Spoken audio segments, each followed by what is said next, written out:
Hey, YouTube. It is Coach Shelley here, confidence coach, with another episode for Women Need to Do Better. This is episode number 2, Sucker Punch.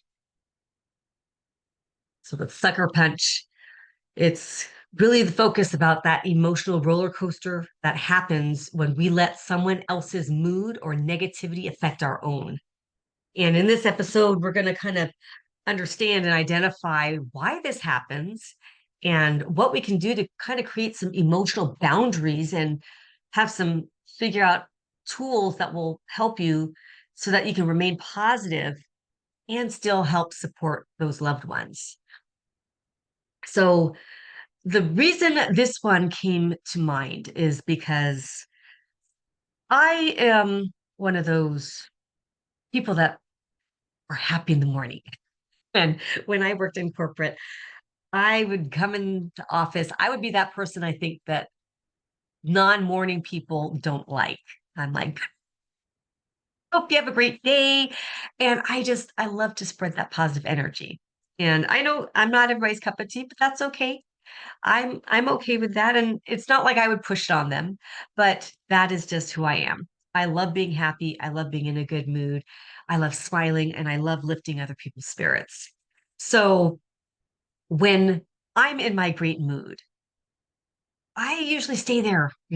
It takes a lot to get me out of it, but I do have kryptonite. And one of the people that can very easily, not as easily anymore, but used to very easily get me out of my good mood is my husband. And I love him dearly. He is not quite as chipper as I am. And he tends to see things from a very different perspective than I do, which, gives us that good balance because, opposites attract and we can balance each other out. He sees the things I don't, I see the things he doesn't. But where he sees things is he can find problems in almost everything. And so it tends to kind of affect his mood. And sometimes I am not able to deflect that when he's in a really bad mood and he's really worried about something or he's stressing out about something. And there's a lot of complaints that come out of his mouth. When I hear that and I can feel that energy and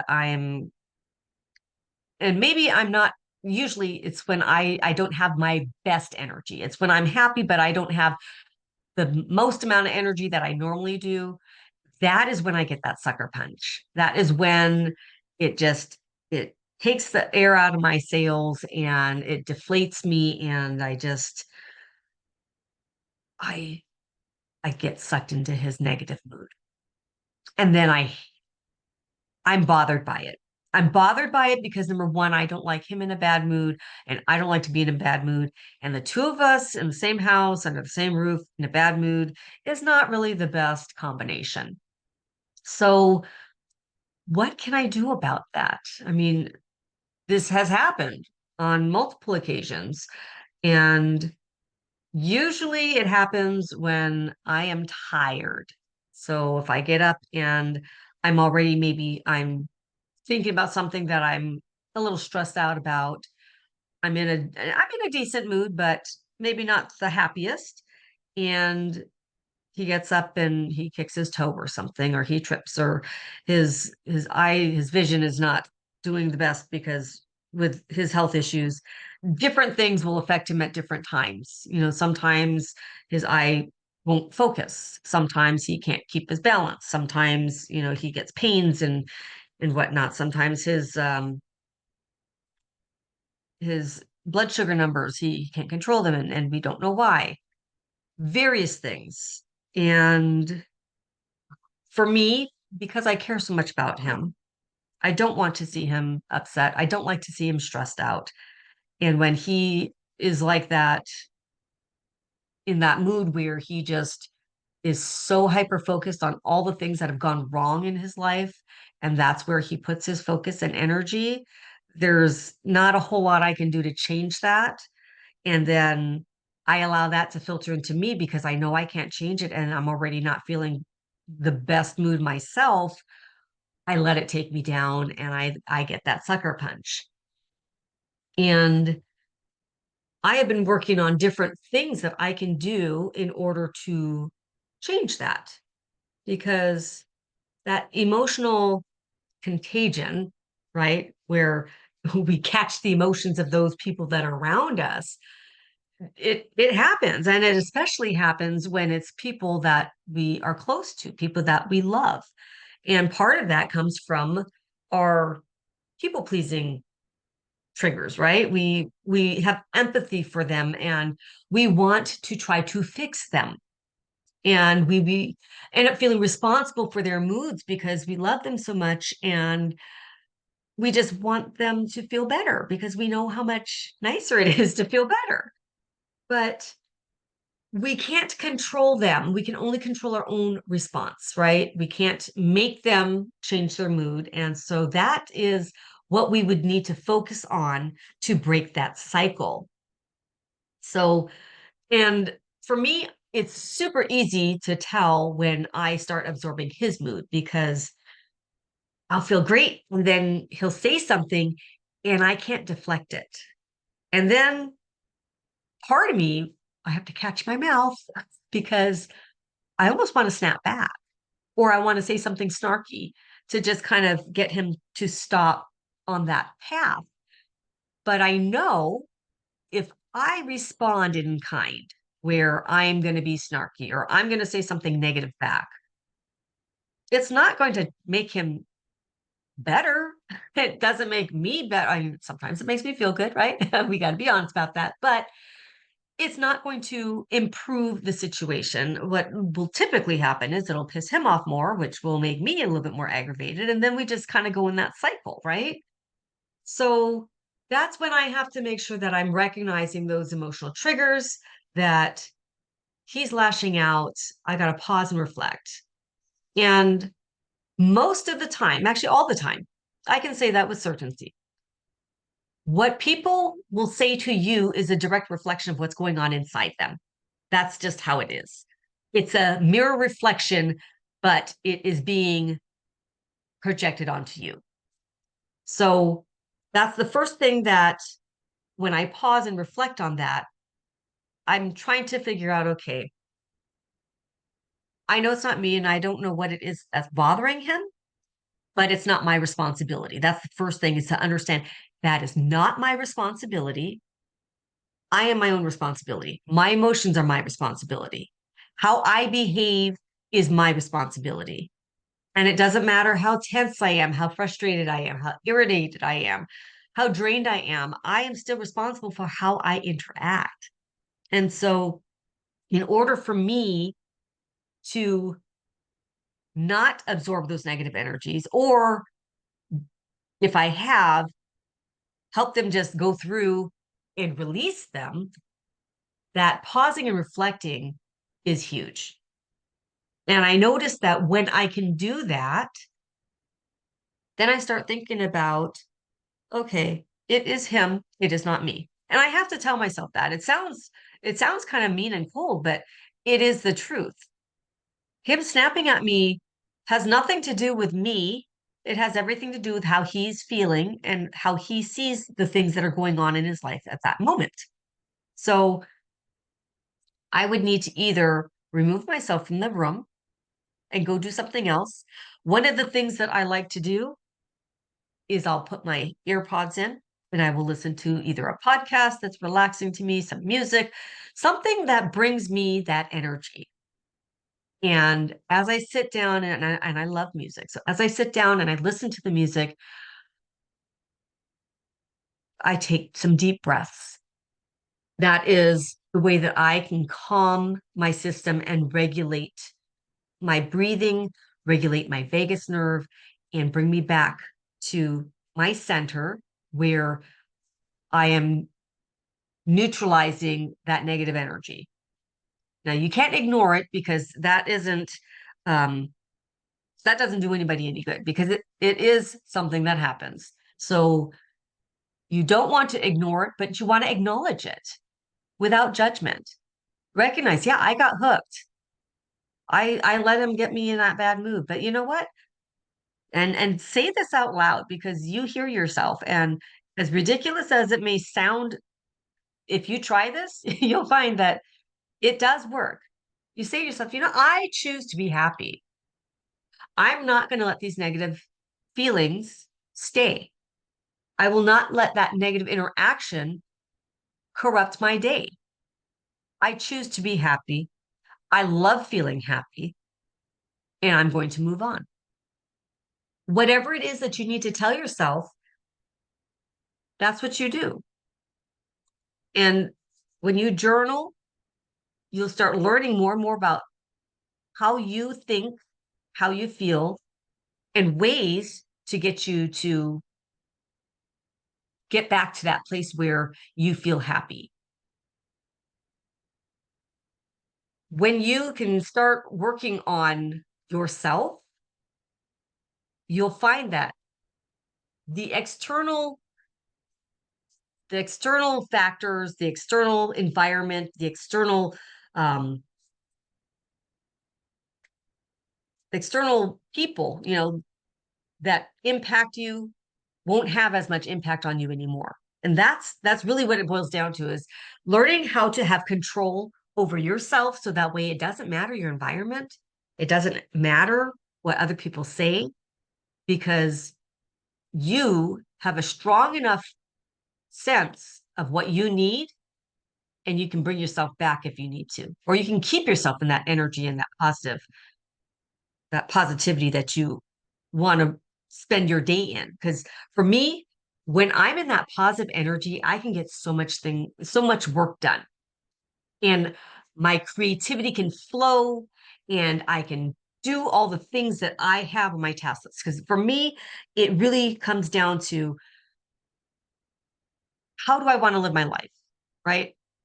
I coach people on confidence, and how can I coach people on confidence if I can't even confidently stay in my happy space? We as humans, we have this natural attraction to happiness. It's what we crave, it's what we love, but we don't always know how to get there. And in order to get there, we have to understand what makes us happy. Definitely not absorbing other people's negative energy. And the hardest part is the environment we live in. There's so many things that are negative out there. It is so easy to fall into that trap. It's what we talk with our friends about. Oh my gosh, did you hear the other day? Yeah, I heard. Did you see in the news? What do we talk about? What is the first thing that comes to your mind to say to your friend or your loved one or whoever it is that you're, having conversation with? Do you tell people, "Oh my gosh, I'm so excited that this insert good news here." Or is it a lot easier to say, "Oh yeah, did you see what's going on in wherever in the world, wherever in your neighborhood, wherever in it's usually the bad news. That's the news that travels fastest, right? Even think about reviews. If you purchase something and you have a good experience, are you going to go on Google and write your review for that company? Not as likely as you do if you have a bad experience. Oh my gosh, I ate that at this restaurant and it was terrible. Let me tell the world. We are we are constantly perpetuating that negativity because I don't know why. It's easy, that's why, right? It's so much easier because everybody takes in the negative news. No one's going to look at you and be like, "Oh my gosh, they're always so negative." But we are. Yet what we talk about is, "Oh my gosh, that person is always so positive." Why are they always positive? Why is it a question?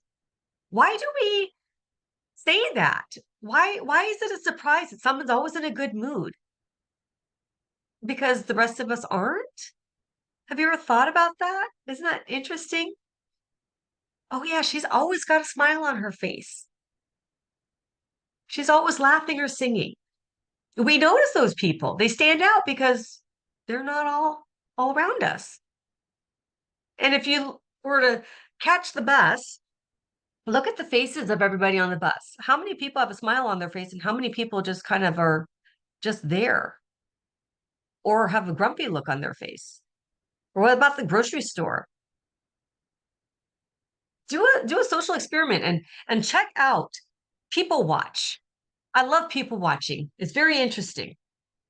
And I've got a great imagination too. So when I people watch, I make up stories about what they're talking about and what's going on in their lives. But that's just how my mind works.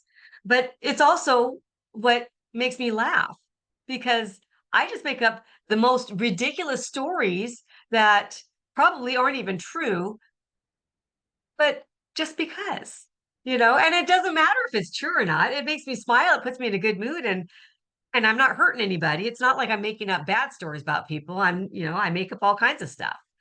And it makes when you know, would go out with my kids when they were little, I'd make up stories with them and we'd have a good time with it. We'd laugh and I'd get them to kind of come up with stories too. Like, oh, look, that lady, see, she's talking to her little boy.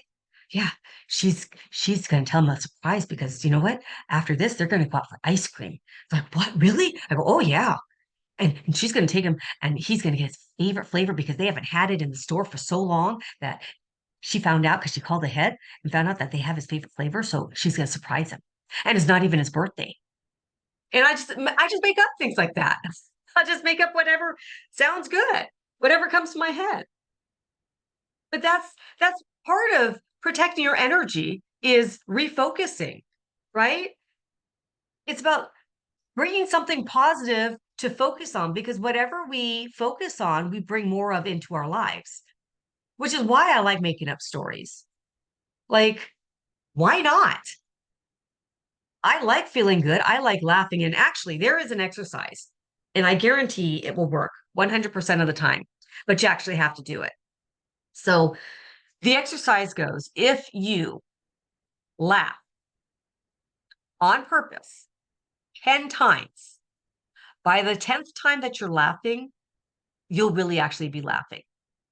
And it's a way to trick your brain because your brain doesn't necessarily know true from false. So if you laugh, you can instantly put yourself in a good mood and it just takes 10 times. In fact, on this podcast, I'm going to do that for you guys. It's one of my favorite exercises because it's really it's surprisingly easy to do and it works every time. So, okay, I'm going to laugh. Okay, and I'm just in a regular mood. I'm not in a giggly mood or anything, but I'm gonna laugh. So, ha ha ha ha ha ha ha ha. It's one. Ha ha ha ha ha ha ha ha. You tell I'm faking it. Ha ha ha ha ha ha ha ha ha. Ha ha ha ha ha ha ha ha ha ha. Ha ha ha ha. Ha ha ha ha ha ha. I'm on seven. Ha ha ha ha ha.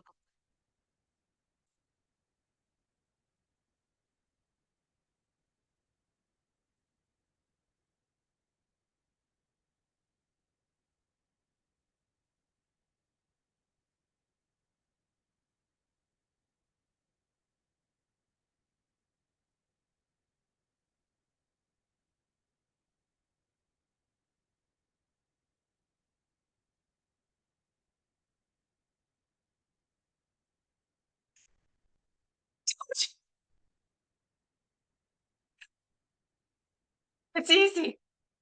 It is so easy to do, and it's good exercise. I mean, I'm telling you, that's some core work right there. Haven't you guys ever been laughing so hard that you almost pee your pants? And you're laughing so hard that you either snort or you're like that silent laugh with your face is frozen in that smile, that little half open ha ha. But I tell you, your stomach, oh, my gut can hurt after something like that. And I used to do that a lot when I was growing up. Oh my gosh. Just think about how it was when we were kids, right? The carefree, the non adult responsibilities, and the fun that we had, the imagination, we would play. And that I think is one of the biggest things that we can do. Is don't forget to play. Don't forget to have an imagination. In fact, Maybe get a journal where you just make up stories in it, wonderful stories, dreams, and just write them down. And then later on, read through them. Surprise yourself. That's some of the things that you can do so that way you don't absorb other people's moods and you can create a happy space for you. Talking about, you know, breaking away from a negative energy to just get into your own space and do whatever it is that you need to do for you. Protect that space, protect your energy. And it's not about not loving somebody else, it's about being able to support them and loving them better when you have more control over your own emotions, right? You're less likely to say something nasty. You're more likely to have a lot more patience. Those are the things that they're going to need. Because if they have a hard time regulating their own emotions, then you can help set an example and you can have that patience. I have so much more patience when I'm in a good mood because I'm not taking things personally. I'm not taking it as a personal attack. And that's the other thing too, is when they're in a bad mood, sometimes when we don't have that energy to have that higher vibration, then whatever they say to us or their body language towards us, we tend to take it personally. We tend to feel attacked. And we have to take a step back and remember that it really isn't about us, it's about them. It's their projection on how they're feeling about themselves. And maybe they're just looking for someone to blame because they aren't in a space where they can recognize that they're lashing out. And that's when you just have to be quiet, not say anything, and just recognize maybe what they need is a hug. I'm not saying, if someone's pissed off, go up and give them a hug, but I've done that on occasion. My husband, he does struggle with emotional regulation, and a lot of that has to do with, the a stroke is brain damage, and so it has definitely affected the way that he behaves, the way he thinks, and it's been a huge adjustment.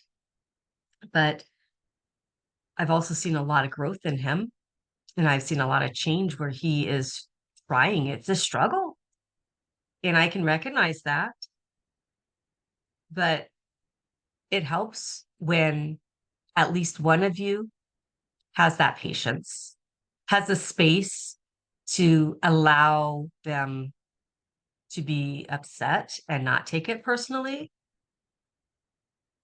to be able to have that non judgment and just empathy, right? We would want that if we were on the other end. I know for me, when I'm upset, the last thing I want is someone yelling at me. What I love when I'm upset is just have someone say, I'm sorry you're so upset. What can I do to help you? What's going on? And sometimes that's what I'll do for him. Like he'll lash out, he'll be upset, he'll be frustrated with whatever it is. And a lot of times, if we think about the things that frustrate us, we build it up in our heads to be bigger and way worse in our heads than it really actually is. And when we're overwhelmed, it's harder to de stress or to decompress because we're just letting everything come at us all at once. I mean, think about if you were to clean a room that's completely messy and you don't know where to start, you just feel defeated before you start because it looks like too big of a task. And that's kind of what we do in our heads is there's just too many ideas, too many thoughts, too many fears, too many negative emotions, and we can't separate all of them out. So it feels bigger than it is because it looks like a big jumbled mess. So sometimes Being able to step outside of that frustration for somebody else can help them regulate and calm down. And if they can't, then sometimes just some space and come back at them later with a gentle voice and say, hey, what's going on? How can I help? Because really, we are human. We all need each other and we all want to be loved. We don't always know how to be loving or lovable, but we all want love and we all want patience and we all want to be able to feel how we feel. So choosing your response, right? We can't control others, but we can always choose our response. And visualizing that energy for ourselves to help us get back to that place of peace, that positivity. I mean, there's so many different things that we can do. I love the laughing one. That one, not when I'm super pissed. That's really hard to do when you're super pissed off. But if you're slightly mad or mediocre mad, if you can remember, that could help. But visualizing some happy memory, that's another one. Thinking about a past memory, whether it was like, oh, that time I was at the beach and I can feel the warm sun on my face. I can feel the sand between my toes with the water just kind of hitting up to my ankles as it washes up the shore. And the sound of the birds far away because I don't want them pooping on my head. And the soft breeze that is, just perfect. I mean, our imaginations can take us to so many different places and change our mood so easily. It is amazing what our imaginations can do, what our minds are capable of. Choosing that, choosing peace, choosing happiness. It is a choice, but it's a conscious choice. It's an intentional choice. Intentionally putting your focus on something that brings you peace or happiness, whether it's a book, a memory, some music, a walk, something. We all have a bunch of somethings that we can help change and turn that mood around. And so we no longer have to be sucker punched. I hope you find this helpful. And I hope you subscribe to my channel. This is only my second episode, and I'm only getting better. So stay tuned. Please subscribe. Please comment. I would love to hear what you guys think. And our next episode will be next week, Sunday. And I'm going to be talking about women with women. You know, how do we know whether to keep the friendship or not? Because sometimes we have women in our lives that we absolutely adore and we get energy from and we love and look forward to hanging out with them. And then other times we have those friends where we feel kind of bound to them, but we're not quite sure why. And we're also not sure how to end it because then you feel bad, like, I'm not sure how this friendship benefits me, but I feel like if I end it, I'm going to be seen as the bad person. So we'll talk about that on the next episode. Again, please subscribe to my channel. I'd love to see comments below, and I will talk to you next time.